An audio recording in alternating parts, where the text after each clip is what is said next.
Assalamu alaikum wa rahmatullahi wa barakatuh. May the peace and blessings of the Almighty be upon one and all.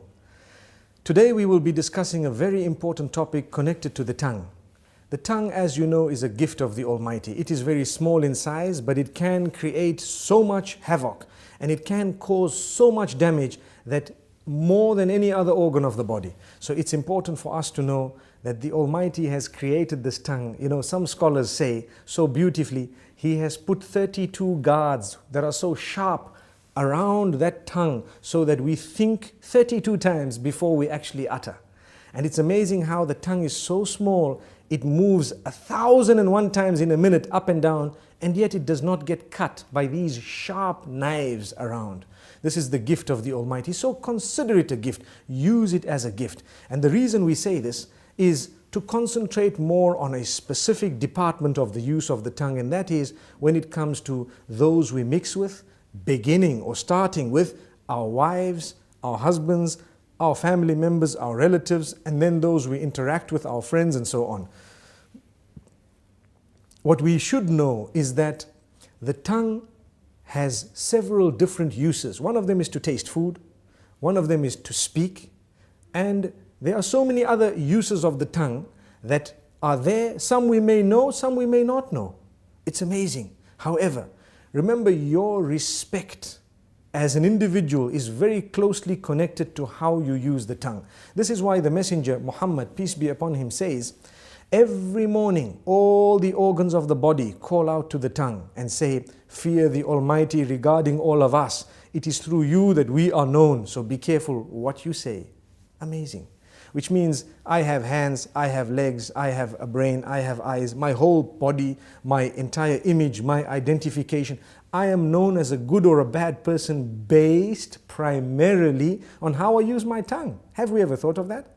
So if I use it correctly, I will be known as an upright individual. If I lie and swear, use vulgar language, scream and shout, they will know me as a bad person. But my legs have not committed a sin, my hands have not committed a sin, my hair and all the other parts of my body have committed no sin. The sin is committed by the tongue.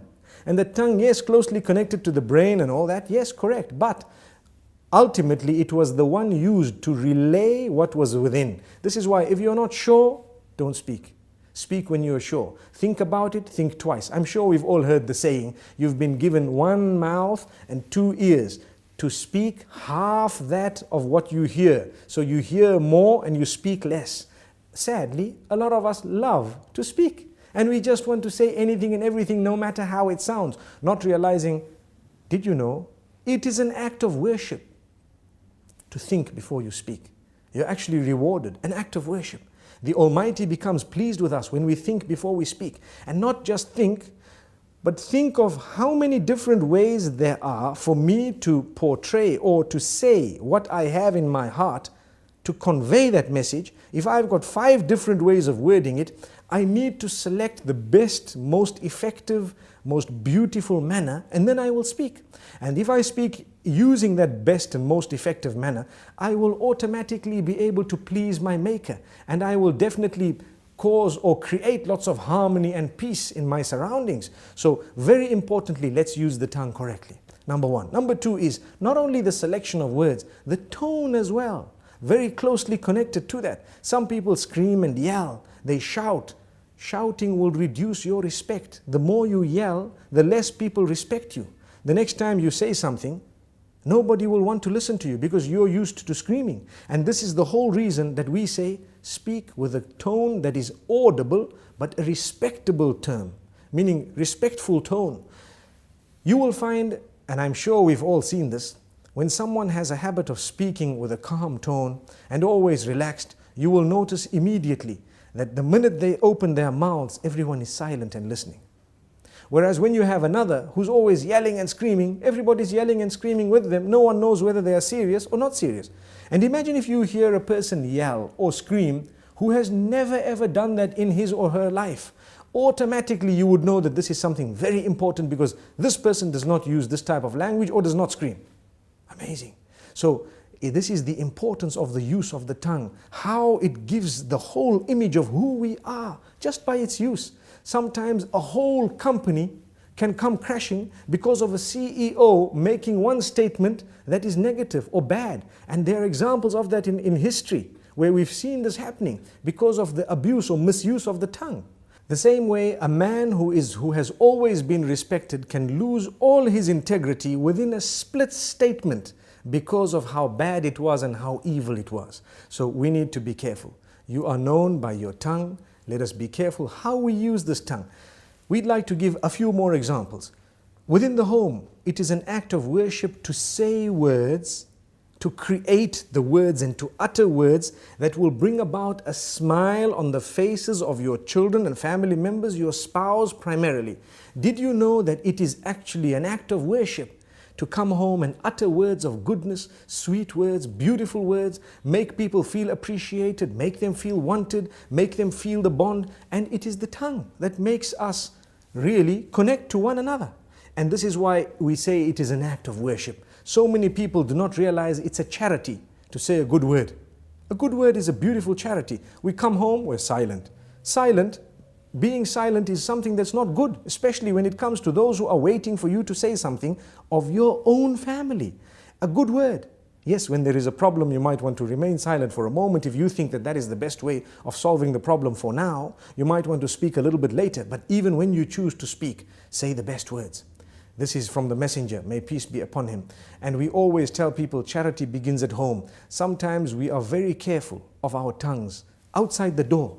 Whereas when it comes to in the home, those who work for us, those who live with us, those who are the closest to us in terms of family and so on, they are so worried of us opening our mouths because every other word is a swear word.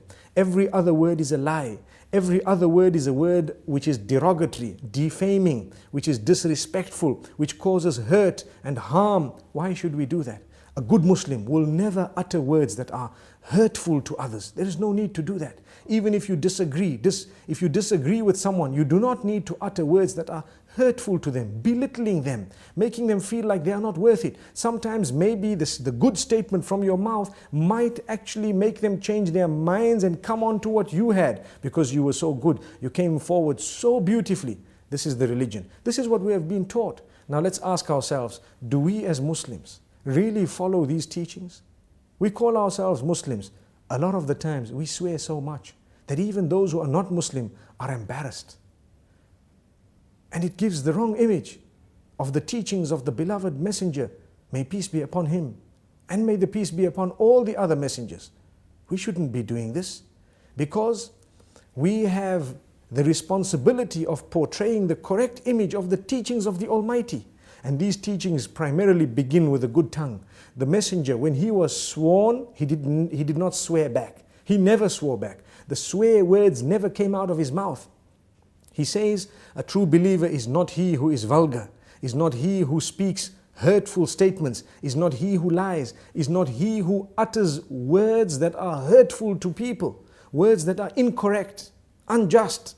So we need to learn from this. Let us learn to be honest, tell the truth. For indeed, to lie would be a burden on the shoulders, and it would be a very, very grave burden on the Day of Judgment. We should not be lying. We should not be hurting people's feelings. I hope I've said a little bit to motivate people to use their tongues in a better way, starting with myself and then everyone else. Remember, choose the best words, choose the best expressions, for indeed, to do that is a great act of worship. Until we meet again, Assalamu alaikum wa rahmatullahi wa barakatuh.